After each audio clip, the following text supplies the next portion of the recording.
Here we go, ladies and gentlemen. It's starting to get incredibly real at Chelsea Football Club in the Todd Boehly era. World-class footballers coming through the door, and we have a Kalidou Koulibaly. Here we go from big Fabrizio Romano. It's happening, ladies and gentlemen. And like most signings in life, the more you reflect on it, the more gassed up you get, the more positive you feel, and the more you're able to look at the positives.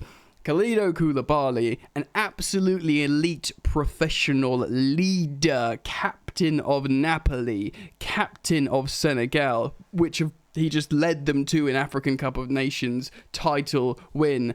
Superman, someone that we need that will fill the void of aggression and leadership in the absence of Antonio Rudiger. We'll talk about what he does well. We're going to talk about the ramifications of this, where we're moving to in this transfer window. I mean, any moment now, we could have a Raheem Sterling, announcement from Chelsea Football Club. So, boys and girls, ladies and gentlemen, thank you for joining me for this video. Strap yourselves in. Do consider dropping a like. It's a way of supporting your content creators. And if you are yet to subscribe, you're welcome to, should you choose to do so. Let's quickly talk about Raheem Sterling. He said goodbye on his social media to the Man City fans. He said 7 seasons, 11 major trophies.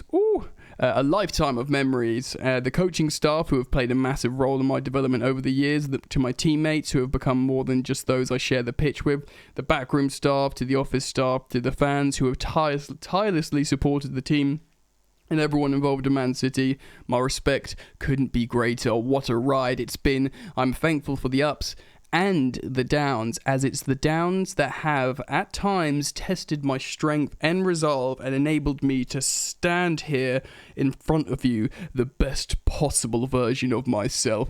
I arrived in Manchester, a 20-year-old. Today, I leave a man. Thank you for your endless support. It's been an honour.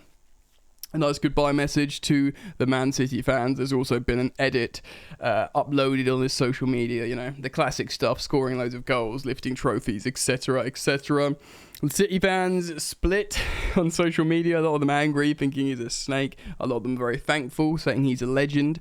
But I don't care about that. 27-year-old, consistent, hard-working, elite Premier League proven Raheem Sterling is in LA with Chelsea, with his new Chelsea teammates, doing pre-season, getting ready for the campaign. But we're not going to stop there, ladies and gentlemen. Oh, no, no, no. Because Todd Boehly, Chelsea's new co-owner, has been flying around, making crazy moves all over the gaff. And of course, we've got a here we go for Kalidou Koulibaly. Kalidou Koulibaly to Chelsea. Here we go. Full agreement in place. €40 million. Fee, add-ons completed. Bid accepted. Napoli are checking the documents. Then it will be official. Koulibaly will sign a long-term deal for €10 million net salary per season. First centre-back signed. First centre-back signed. Let me just sip my water. Apparently we're going to sign 3. We're not going to get into the implications for Levi Colwill on that just yet. But one will be Kalidou Koulibaly. We can expect that the second will be, I'm not swearing at you, Nathan Ake. And then a third. Could that still be Jules Koundé? Could that be someone completely new? We don't know. This is massive though. Kalidou Koulibaly, like I said, he's a leader, he's a captain, and although I have reservations about a 5-year deal, I did want ideally a 3+1 year deal, but a 5-year deal for him to go until he's 36 on high wages, not astronomically high, less than what we offered Rudiger, and what Rudiger turned down, but like I said in the upload this morning, that doctor who tweeted about how he keeps himself in immaculate shape. Chelsea, this is a new era for Chelsea. They're banking on the fact that Koulibaly will keep himself in They would have looked at Koulibaly's lifestyle, his historic medical record, and been like, yeah, this guy looks after himself. There's no reason to think we can't have this guy for 5 years comfortably. So fair play to Chelsea taking the risks, but he is exceptional. Like, people are talking on social media about, is he an upgrade on Antonio Rudiger? In many ways, yes, he is. Yes, he's older, a couple years older, but Koulibaly has been recognised as a super elite European centre-back for many years. Like when Virgil van Dijk went for 75 million and people were like, oh yeah, him and Koulibaly are probably the best centre-backs in the world right now. You know, Napoli were like, yeah, if you want Koulibaly, you got to pay over 80 million, mate. And that was years ago. Yes, Rudiger's been excellent in a back three system for 18 months. You know, I think Koulibaly would be excellent in a back three system, but also he's immaculate in a back two system. And, you know, Rudiger was a leader. We'll need to replace that. Koulibaly, like I said, he's just captained his country to the AFCON title. So he absolutely is a leader as well. And, of course, he was the leader of Napoli, the captain of Napoli. Just let's look at his strengths and weaknesses here that I got from WhoScored.com.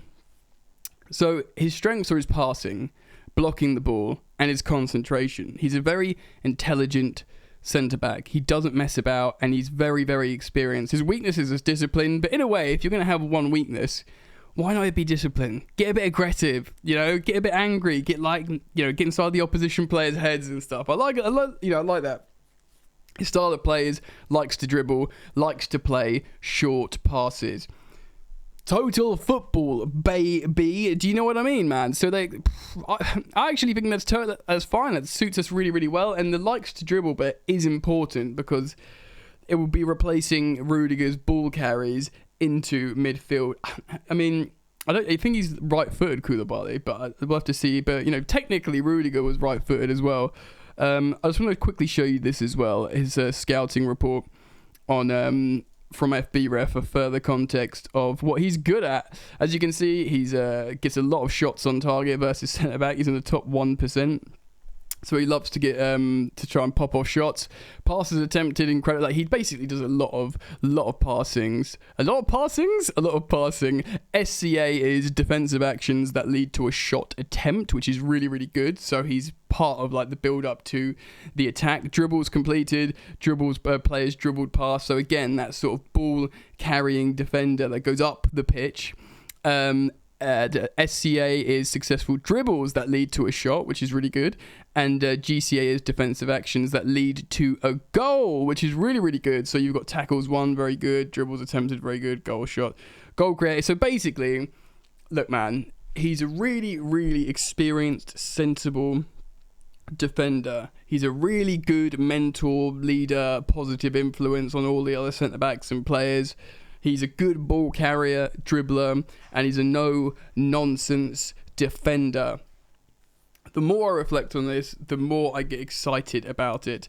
It's an excellent signing. You've got all sorts of people saying they're excited to see him in the Premier League. I was watching Mark Goldbridge's video, and he's like, yeah, I'm just looking forward to seeing him in the Premier League, because this is one of those elite European players that looks like they've been built for Premier League football. That looks like they've been built for English football, you know, and whether even if you're a rival fan and you're pissed off he's going to Chelsea, there's an element of, well, this is exciting because this guy's in the Prem now and he's still in his prime, you know, certainly the way he looks after himself. I saw tweets talking about you know, De Ligt. Yes, he's a lot older than De Ligt, but he's better than De Ligt. You know, I'm not saying De Ligt won't become excellent in the future.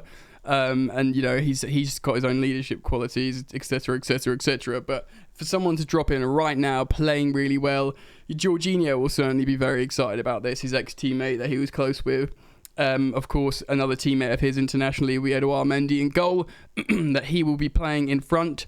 I'm sure Thomas Tuchel would have called up Kalidou Koulibaly, of course, both French speakers. He would have sold to him how he wants to utilise him, how he wants to play, how centre backs are so important. Tuchel obviously speaks fluent French, and he would basically explain how he will develop him and play well, and say, look, mate, you'll be playing next to Thiago Silva. Look what I did to Antonio Rudiger. This is what I can do to you in terms of development. This is our plan, and this is excellent. We've done real fast work in relation to our transfer window in general. If Ake follows, I know he divides opinion. I still think it's a good, sensible signing and be a helpful signing for the cause. Considering Todd Boehly, Clearlake, the consortium came in, had very little time to completely sort out how the club's run, who does what, getting rid of, you know, Bruce Buck, Tenenbaum, Granovskaya, etc., etc., etc., and then becoming his own sporting director and having meetings in Barcelona and Portugal with Jorge Mendes and all these other people. and then getting things done. We've already seen really positive feedback about Todd Boehly. Ben Jacobs was talking about how officials from Leeds and Man City were talking about how positive he was. He's referencing the Rafinha deal. Not every deal will come off, but Leeds were extremely impressed with how the Rafinha proposal was handled. Quotes, "No games, no ego," end quote. And one source at Manchester City described the Sterling negotiations, and Boehly has been key about it, basically saying, look, Boehly's been going around, he's not bullshitting, he's not got an ego, he's being honest, he's being straight, he's trying to learn the game, and he's representing Chelsea really well, and I think we've got a special thing going here. So Kalidou Koulibaly to follow Raheem Sterling and then Nathan Ake, and who knows, maybe a couple more. It's an exciting time. It's going to be an exciting pre-season. Let me know what you think. I want comments down below. If you're gassed, let me know. If you're feeling good and you're yet to subscribe, now's the time, ladies and gentlemen, because this is going to be one hell of a transfer window. So I look forward to seeing you on the next one. Peace.